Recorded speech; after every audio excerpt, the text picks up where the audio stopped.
Venkat sir, ಈಗ ಸಾರ್ಥೆ cinema ಆದ್ಮೇಲೆ almost 6-7 ವರ್ಷ ಆಯ್ತು ನೀವು ನೆಕ್ಸ್ಟ್ ಡೈರೆಕ್ಷನ್ಗೆ. ಇಲ್ಲ, ಮಧ್ಯದಲ್ಲಿ ಲೈಫ್ ಜೊತೆ ಸೆಲ್ಫಿ ಮಾಡೋದಲ್ಲ. ಅದೇ ಅದಾದ್ಮೇಲೆ ಅಗೇನ್ 6 years 2 ವರ್ಷ ಕೋವಿಡಲ್ಲೇ ಹೋಗ್ಬಿಡುತ್ತಲ್ಲ. ಒಳ್ಳೊಳ್ಳೆ ಸಿನಿಮಾಗಳು ಮಾಡೋದು ಮತ್ತೆ ಡೈರೆಕ್ಟರ್ಲಿ ಇಶ್ಯೂಸ್ ವರ್ಷ ತಗೊಂಡ್ರೆ ಹೆಂಗೆ ಅಂತ. ಅಂದರೆ ನಿಜ ಹೇಳ್ಬೇಕಂದ್ರೆ ನನಗೆ ನಾನು ಬರೆದಿರೋ ಕತೆ ನನಗೆ ಎಕ್ಸೈಟ್ ಆಗಬೇಕು ಜಾಸ್ತಿ, ಆವಾಗ ಜನಗಳಿಗೆ ನಾನು ಎಕ್ಸೈಟ್ ಮಾಡ್ಬೋದು ಅನ್ನೋದು ನಂಬಿಕೆಯಲ್ಲಿರೋ ನಾನು. ಆ್ಯಂಡ್ ಸ್ವಲ್ಪ ನಿಜ ಹೇಳ್ಬೇಕಂದ್ರೆ ನಾವು ಸ್ವಲ್ಪ ಸ್ಲೋ,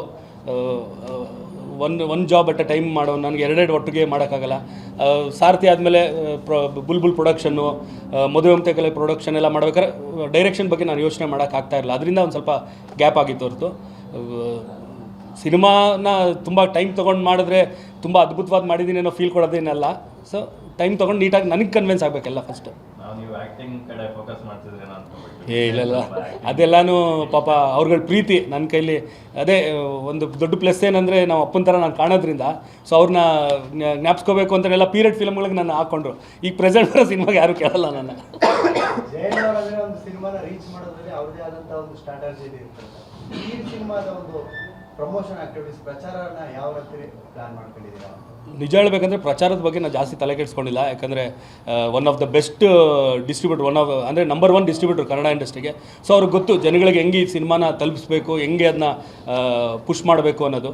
ಸೊ ಅದ್ರ ಬಗ್ಗೆ ನಾನು ಜಾಸ್ತಿ, ಈಗ ಬೇರೆ ಪ್ರೊಡ್ಯೂಸರಿಗೆ ಹೊಸೊಬ್ರು ಯಾರಾದರೆ ಅವ್ರಿಗೆ ಗೊತ್ತಿರಲ್ಲ ಡಿಸ್ಟ್ರಿಬ್ಯೂಷನ್ ಹೆಂಗೆ, ಸಿನಿಮಾನ ಹೆಂಗೆ ರೀಚ್ ಮಾಡಿ. ಅವಾಗ ನಾವು ಸ್ವಲ್ಪ ತಲೆ ಕೆಡಿಸ್ಕೋಬೇಕಾಗುತ್ತೆ. ಇಲ್ಲಿ ನಂದು ಆ ಕೆಲಸ ಸ್ವಲ್ಪ ಕಟ್ ಡೌನ್ ಮಾಡಿ ಟೆಕ್ನಿಕಲಿ ಸಿನಿಮಾನ ನೀಟಾಗಿ ಹೆಂಗೆ ಔಟ್ಪುಟ್ ತರಬೇಕು ಅನ್ನೋದ್ರ ಮೇಲೆ ಜಾಸ್ತಿ ಕಾನ್ಸಂಟ್ರೇಟ್ ಮಾಡಿದೆ. ಸೊ ಈವನ್ ಪ್ರೇಮ್ ಆಗಲಿ ಜಯಂತ್ ಆಗಲಿ ಅವರು ಈಗಿನ ಟ್ರೆಂಡ್ ಮಕ್ಕಳು. ಸೊ ಅವ್ರಿಗೆ ಗೊತ್ತು ಯಾರ ಥ್ರೂ ರೀಚ್ ಮಾಡಿಸ್ಬೇಕು ಅಂತ.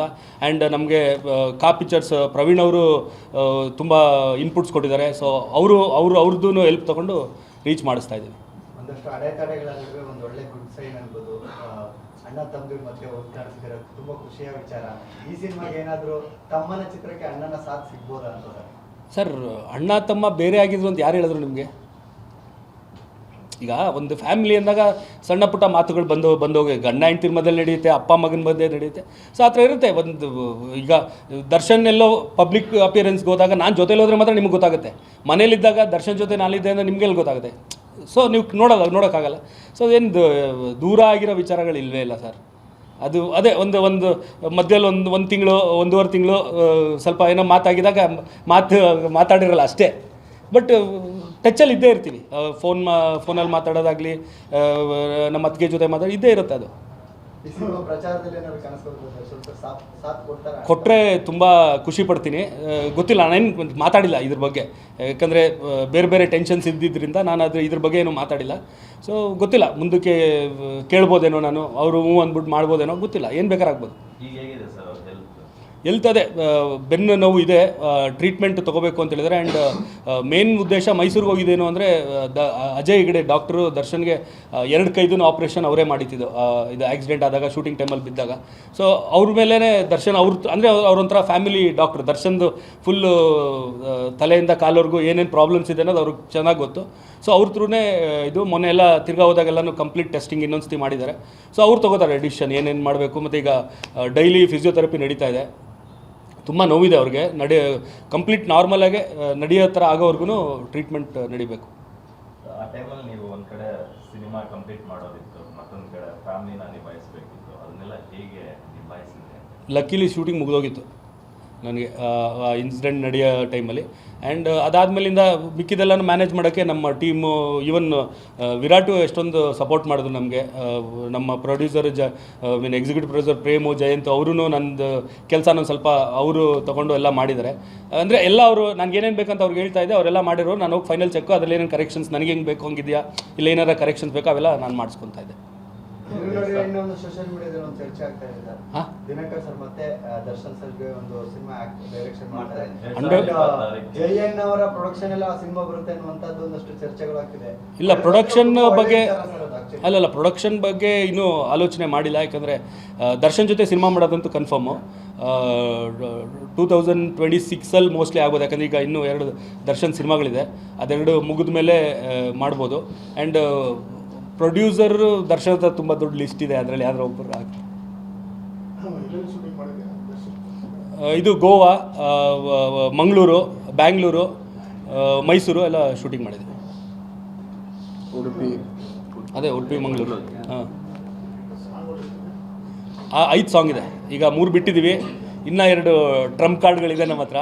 ಸೊ ಅದನ್ನು ಈಗ ಜಾನ್ 5th ಅದನ್ನು ಬಿಡೋಣ ಅಂತ ಅಂದ್ಕೊಂಡಿದ್ದೀವಿ. ಆ್ಯಂಡ್ ಜಾನ್ 14th ಇಲ್ಲ ಅದಕ್ಕಿಂತ ಬಿಫೋರೇನೆ 10th ಇಲ್ಲ 14th ಹಂಗೆ ಟ್ರೇಲರ್ನ ರಿಲೀಸ್ ಮಾಡೋಣ ಅಂತ ಅಂದ್ಕೊಂಡಿದ್ದೀವಿ. ಸೊ ಅದಕ್ಕೆಲ್ಲ ನಿಮ್ಗಳ ಸಪೋರ್ಟ್ ಬೇಕು. ಈಗ ಹೆಂಗೆ ಸಾಂಗ್ಗಳಿಗೆ ಪ್ರಮೋಟ್ ಮಾಡಿಕೊಟ್ರಿ ಹಂಗೆ ಹತ್ರ ನಮ್ಮದೆಲ್ಲ ಕಂಟೆಂಟ್ಸ್ನು ನೀವು ಮಾಡಬೇಕು. ಆ್ಯಂಡ್ ಅದಕ್ಕಿಂತ ಬಿಫೋರ್ ಜಾನ್ 1st ಒಂದು ನಾನು ವಿರಾಟ್ ಒಂದು ಇಂಟರ್ವ್ಯೂ ಮಾಡಿದ್ವಿ, ರಾಯಲ್ ಟು ರಾಯಲ್ ಸಿಟಿ ಅಂದ್ಬಿಟ್ಟು. ಅಂದರೆ ನಂದು ಜರ್ನಿ, ವಿರಾಟ್ ಜರ್ನಿ, ಆ್ಯಂಡ್ ನಾವು ಮೈಸೂರಲ್ಲಿ ನಮ್ಮ ಫೇವ್ರೆಟ್ ಅಡ್ಡಗಳು ಯಾವುದು, ಯಾಕಂದರೆ ವಿರಾಟು ಮೈಸೂರವರಾಗಿರೋದ್ರಿಂದ. ಸೊ ಅದನ್ನೆಲ್ಲ ಇಟ್ಕೊಂಡು ಒಂದು ಡಿಫ್ರೆಂಟ್ ಕಂಟೆಂಟ್ದು ಸಿನಿಮಾ ಪ್ರಮೋಷನ್ಗೆ ಅಂತಲೇ ಅದೊಂದು ಶೂಟ್ ಮಾಡಿದ್ವಿ. ಜಾನ್ 1st ಬಿಡ್ತೀವಿ. ಆ್ಯಂಡ್ ಅದಕ್ಕೆ ಯಾವುದು ಕಾಪಿರೈಟ್ದು ಇದಿಲ್ಲ. ಸೊ ಎಲ್ರಿಗೂ ಅದನ್ನ ತಲುಪಿಸ್ತೀವಿ. ಎಲ್ಲರೂ ಅವರವರು ನಿಮ್ದು ಇದ್ರಲ್ಲಿ ಹಾಕಿ ನಮಗೆ ಸಪೋರ್ಟ್ ಮಾಡಿಕೊಡ್ಬೇಕು. ತುಂಬ ಮಜಾ ಇದೆ ಅದು. ಪ್ಯಾನ್ ಇಂಡಿಯಾ ಟ್ರೆಂಡ್ ಟೈಮಲ್ಲಿ ಕಾಟೇರ ಕನ್ನಡದಲ್ಲಿ ಮಾತ್ರ ಬಂತು, ಕನ್ನಡಿಗರು ಮೆಚ್ಚರು. ಸೊ ಅಣ್ಣ ಟ್ರ್ಯಾಕ್ ಎಲ್ಲ ತಮ್ಮ ಹೋಗ್ತಾರೆ. ಇವಾಗ ಯಾವುದೇ ಸಿನಿಮಾ ಬಂದು ನಾವು 5 ಭಾಷೆ ಮಾಡ್ತೀವಿ, ಪ್ಯಾನ್ ಇಂಡಿಯಾ ಅಂತೀವಿ. ಬಟ್ ಇದು ಕೂಡ ಬರೀ ಕನ್ನಡದಲ್ಲಿ ಬರ್ತಾ ಇದೆ. ಇದು ಹೇಗೆ ಸರ್? ಫಸ್ಟ್ ಆಫ್ ಆಲ್ ನನಗೆ ಈ ಪ್ಯಾನ್ ಇಂಡಿಯಾ ಕಾನ್ಸೆಪ್ಟೇ ತಲೆಗೆ ಹೋಗಿಲ್ಲ ಸರ್. ಕನ್ನಡದಲ್ಲಿ ಮಾಡಿಬಿಟ್ಟು ಡಬ್ ಮಾಡೋದು ಹೆಂಗೆ ಮಾಡಿದ್ರೆ ಪ್ಯಾನ್ ಇಂಡಿಯಾ ಅಂತ ಮಾಡಿದ್ರೆ ಎಲ್ಲದರಲ್ಲೂ ಶೂಟ್ ಮಾಡಿದ್ರೆ ಬೆಟ್ರ್ ಅಂದರೆ ನನ್ನ ಫೀಲು. ಅದು ಒಬ್ಬೊಬ್ರದ್ದು ಒಂದಿರುತ್ತೆ, ನನ್ನ ಫೀಲು. ಇವನ್ ಒಂದಷ್ಟು ನಾವೀಗ ಕನ್ನಡ ಸಿನಿಮಾನ ತೆಲುಗಲ್ಲಿ ನೋಡಿದಾಗ ಲಿಪ್ ಸಿಂಕ್ ಆಗ್ತಿರಲ್ಲ ನಮಗೆ. ನಮ್ಮದ್ರಲ್ಲೇ ಲಿಪ್ ಸಿಂಕ್ ಆಗಿಲ್ಲ ಅಂದರೆ ಒಂದು ಸ್ವಲ್ಪ ನನಗೆ ಪರ್ಸ್ನಲಿ ಇರಿಟೇಟ್ ಆಗಿಬಿಡುತ್ತೆ. ಸೊ ಆ ಥರ ಮೈಂಡ್ಸೆಟ್ ಈ ಸಿನಿಮಾ ಮಾಡಿದಾಗ ನಾನು ಅದು ಪ್ಯಾನ್ ಇಂಡಿಯಾ ಮಾಡಬೇಕು ಅಂತ ಅಂದ್ಕೊಂಡಿಲ್ಲ. ಸಿನಿಮಾ ಬಂದ ಮೇಲೆ ಜನಗಳಿಗೆ ಇಷ್ಟ ಆದಮೇಲೆ, ಈಗ ನೋಡಿ ಕಾಂತಾರ ಪ್ಯಾನ್ ಇಂಡಿಯಾ ಮಾಡಿಲ್ಲ ಅವರು, ಬಟ್ ಜನ ಪ್ಯಾನ್ ಇಂಡಿಯಾ ಮಾಡಿದ್ರು. ಆ ರೀತಿಯಲ್ಲಿ ಆಗುತ್ತೆ ಅಂದರೆ ವೆಲ್ ತುಂಬ ಖುಷಿ ಮಾಡ್ತೀವಿ ಆ ಥರ. ಸರ್, ನೀವು ಅವಾಗಲೇ ಹೇಳಿದ್ರಿ ದರ್ಶನ್ ಅವರ ಇನ್ಸಿಡೆಂಟ್ ಆಗಕ್ಕೆ ಮುಂಚೆ ನಾನು ಶೂಟಿಂಗ್ ಎಲ್ಲ ಮುಗಿಸ್ಬಿಟ್ಟಿದ್ದೆ ಅಂತ. ಆ ಟೈಮಲ್ಲಿ ಏನಾದರೂ ಸಿನಿಮಾ ಬಗ್ಗೆ ಮಾತಾಡಿದ್ದು, ಶೇರ್ ಮಾಡಿದ್ದು, ನೀವು ಯಾವ ಸಿನಿಮಾ ಮಾಡ್ತೀರಾ ಇದೆಲ್ಲ ಅಪ್ಡೇಟ್ಸ್ ಇರುತ್ತಾ ಅವ್ರಿಗೆ? ಅಂದರೆ ಸಿನಿಮಾ ವಿಚಾರ ಎಲ್ಲ ಶೇರ್ ಮಾಡಿ. ನಾನು ರಾಯಲ್ ಮಾಡ್ತಾ ಇರೋದು ಮುಹೂರ್ತ ಆದಾಗಿಂದಲೇ ಗೊತ್ತಿತ್ತು. ಯಾಕಂದರೆ ರಾಯಲ್ಗೆ ಕ್ಲ್ಯಾಪ್ ಮಾಡಿದ್ದೆ ನಮ್ಮಮ್ಮ. ಸೊ ಎಲ್ಲ ಗೊತ್ತಿತ್ತು ಅವ್ರಿಗೆಲ್ಲನೂ. ಯಾರು ಕತೆ ಸರ್, ನಿಜ ಹೇಳಬೇಕು ಅಂದರೆ ನಾನು ದರ್ಶನ್ ಸಿನಿಮಾಗಳು ಮಾಡಬೇಕಾದ್ರೆ ನನ್ನ ಹತ್ರ ಕಥೆನೇ ಕೇಳಲ್ಲ ಸರ್. ಅವ್ನಿಗೇನೋ ನನ್ನ ಮೇಲೆ ನಂಬಿಕೆ, ಅವ್ನು ಮಾಡ್ತಾನೆ, ಚೆನ್ನಾಗಿ ಮಾಡ್ತಾನೆ ಅಂತ. ನಾನು ಅವ್ರಿಗೆ ಜೊತೆಲಿ ಒಂದೇ ಕತೆ ಅಂತ ಹೇಳಿತಿದ್ದು. ಅಂದರೆ ಪ್ರೊಡಕ್ಷನ್ ಮಾಡಬೇಕಿತ್ತಲ್ಲ, ಸೊ ಅದಕ್ಕೆ ಅಂದರೆ ನಾನು ಹೋಗ್ತಾ ಇರೋ ದಾರಿ ಕರೆಕ್ಟಾ ಇಲ್ವಾ ಅಂತ ತಿಳ್ಕೊಳ್ಳೋಕೆ. ಯಾಕಂದರೆ ಅವನು ಇಂಡಸ್ಟ್ರಿಯಲ್ ಸೀನಿಯರ್ ನನಗಿಂತ. ಸೊ ಅದೊಂದೇ ಹೇಳಿದ್ದು. ನವಗ್ರಹ ಕತೆ ಹೇಳಿರಲಿಲ್ಲ ನಾನು, ಸಾರಥಿ ಕತೆ ಹೇಳಿರಲಿಲ್ಲ ನಾನು ಅವನಿಗೆ. ಈವನ್ ಬುಲ್ಬುಲ್ ಮಾಡ್ತೀವಿ ಅಂದಾಗ್ಲೂ ಈ ಥರ ಡಾರ್ಲಿಂಗ್ ರೀಮೇಕ್ ಮಾಡ್ತೀವಿ ಅಂತ ಹೊರತು ಸ್ಕ್ರೀನ್ ಪ್ಲೇ ಹೆಂಗೆ ಮಾಡ್ತೀವಿ ಅಂತ ಹೇಳಿರಲಿಲ್ಲ. ಅದು ಬ್ಲೈಂಡ್ ಬಿಲೀಫು ತಮ್ಮನ ಮೇಲೆ. ಅದು ಸ್ವಾದಿಷ್ಟತೆಯ ಸ್ವಾದ, ತಾಜಾತನದ ಆಹ್ಲಾದ, ಉತ್ತಮ ಆರೋಗ್ಯ ಮತ್ತು ಹೆಚ್ಚಿನ ರೋಗ ನಿರೋಧಕ ಶಕ್ತಿಯ ವೃದ್ಧಿಗೆ ಈಗ ನಿಮಗೆ ಸಿಗುತ್ತಿದೆ ಉತ್ತಮ ಗುಣಮಟ್ಟದ ಪೌಷ್ಟಿಕಾಂಶ Shri Vaidik millet health mix. ಇದು ಸಿರಿಧಾನ್ಯಗಳ ಸಂಪತ್ತು.